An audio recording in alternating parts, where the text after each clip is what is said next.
बोलिए श्री लक्ष्मी नारायण भगवान की जय। जय श्री कृष्णा श्री राधे। कार्तिक मास के कृष्ण पक्ष की एकादशी को रमा एकादशी कहते हैं। इसे रंभा एकादशी या कार्तिक कृष्ण एकादशी के नाम से भी जाना जाता है। इस दिन व्रत रखने से भगवान श्री हरि विष्णु की कृपा प्राप्त होती है। इसके प्रभाव से व्यक्ति को सभी पापों से मुक्ति मिलती है और मृत्यु के पश्चात मोक्ष की प्राप्ति होती है। आइए रमा एकादशी व्रत की पुण्यदायिनी कथा को सुनते हैं। युधिष्ठिर ने पूछा, जनार्दन, मुझ पर आपका स्नेह है, अतः कृपा करके बताइए कार्तिक के कृष्ण पक्ष में कौन सी एकादशी होती है। भगवान श्री कृष्ण बोले, राजन, कार्तिक के कृष्ण पक्ष में जो परम कल्याणमयी एकादशी होती है वह रमा के नाम से विख्यात है। रमा परम उत्तम है और बड़े बड़े पापों को हरने वाली है। पूर्व काल में मुचुकुंद नाम से विख्यात एक राजा थे जो भगवान श्री विष्णु के भक्त और सत प्रतिज्ञ थे। निष्कंटक राज्य का शासन करते हुए उस राजा के यहाँ नदियों में श्रेष्ठ चंद्रभागा कन्या के रूप में उत्पन्न हुई। राजा ने चंद्रसेन कुमार शोभन के साथ उसका विवाह कर दिया।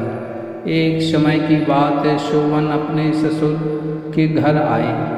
उनके यहाँ दशमी का दिन आने पर समूचे नगर में ढिंढोरा पिटवाया जाता था कि एकादशी के दिन कोई भी भोजन ना करे, कोई भी भोजन ना करे। यह डंके की घोषणा सुनकर शोभा ने अपनी प्यारी पत्नी चंद्रभागा से कहा, प्रिय, अब मुझे इस समय क्या करना चाहिए, इसकी शिक्षा दो। चंद्रभागा बोली, प्रभु, मेरे पिता के घर पर तो एकादशी को कोई भी भोजन नहीं कर सकता। हाथी, घोड़े, हाथियों के बच्चे तथा अन्य पशु भी अन्न, घास, जल तक का आहार नहीं करते। फिर मनुष्य एकादशी के दिन कैसे भोजन कर सकते हैं? प्राणनाथ, यदि आप भोजन करेंगे तो आपकी बड़ी निंदा होगी। इस प्रकार मन में विचार करके अपने चित्त को दृढ़ कीजिए। शोभन ने कहा, प्रिय, तुम्हारा कहना सत्य है। मैं भी आज उपवास करूँगा। देव का जैसा विधान है वैसा ही होगा। भगवान श्री कृष्ण कहते हैं। इस प्रकार दृढ़ निश्चय करके शोभन ने व्रत के नियम का पालन किया, किंतु किसी कारणवश उनके शरीर में पीड़ा होने लगी, अतः वे बहुत दुखी हुए। भूख की चिंता में पड़े पड़े सूर्यास्त हो गया। रात्रि आई जो हरि पूजा परायण तथा जागरण में अशाक्त वैष्णव मनुष्यों का हर्ष बढ़ाने वाली थी, परंतु वही रात्रि शोभन के लिए अत्यंत दुखदायिनी हुई। सूर्योदय होते होते उनका प्राणांत हो गया।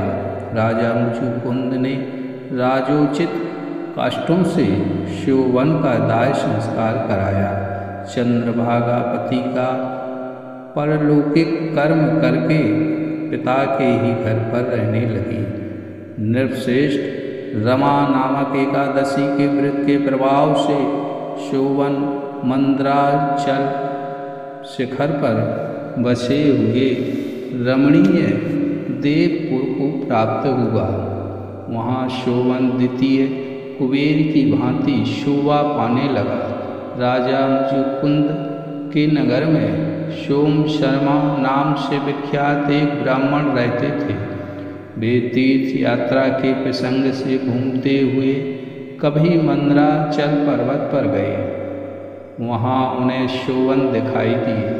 राजा के दामाद को पहचान कर वे उनके समीप गए।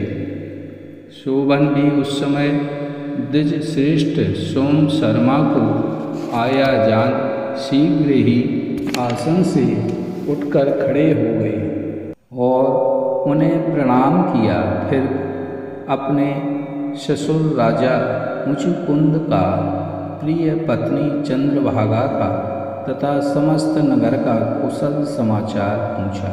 सोम शर्मा ने कहा, राजन, वहाँ सबकी कुशल है, यहाँ तो अद्भुत आश्चर्य की बात है। ऐसा सुंदर और विचित्र नगर तो कहीं किसी ने भी देखा नहीं होगा।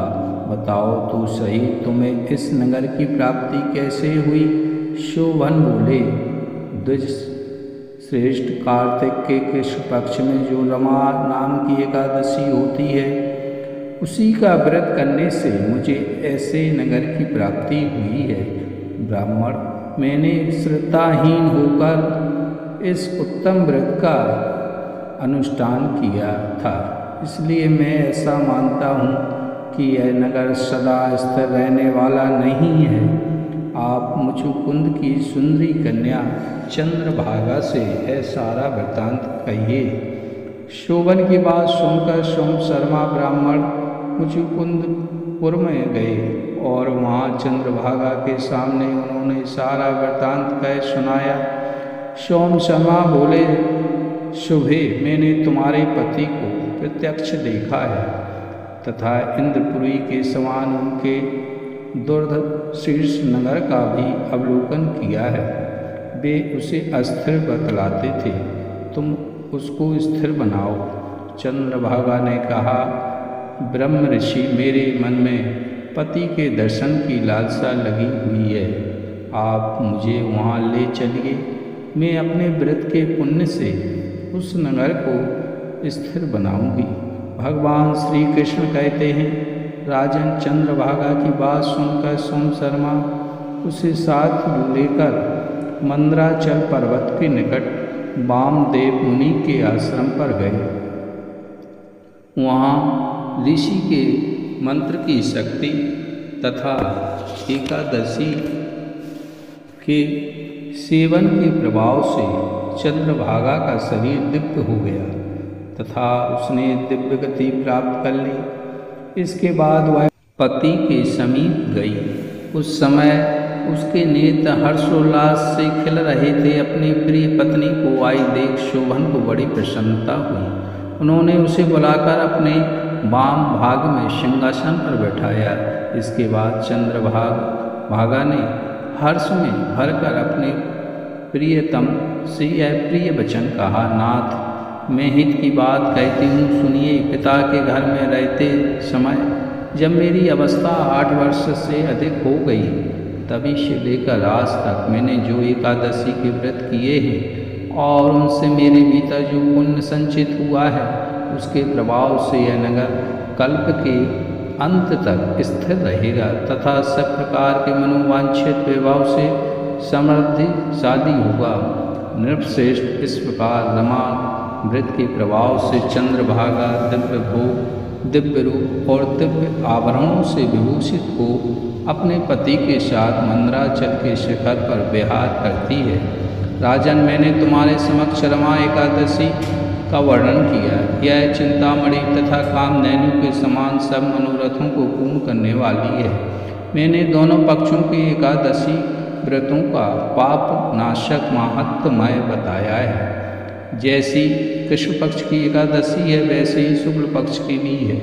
उनमें भेद नहीं करना चाहिए। जैसे सफ़ेद रंग की गाय हो या काले रंग की, दोनों का दूध एक सा होता है, इसी प्रकार दोनों पक्षों की एकादशियाँ समान फल देने वाली हैं। जो मनुष्य एकादशी व्रतों का महत्वमय सुनता है, वह सब पापों से मुक्त हो श्री विष्णु लोक में प्रतिष्ठित होता है। बोलिए श्री हरि विष्णु भगवान की जय।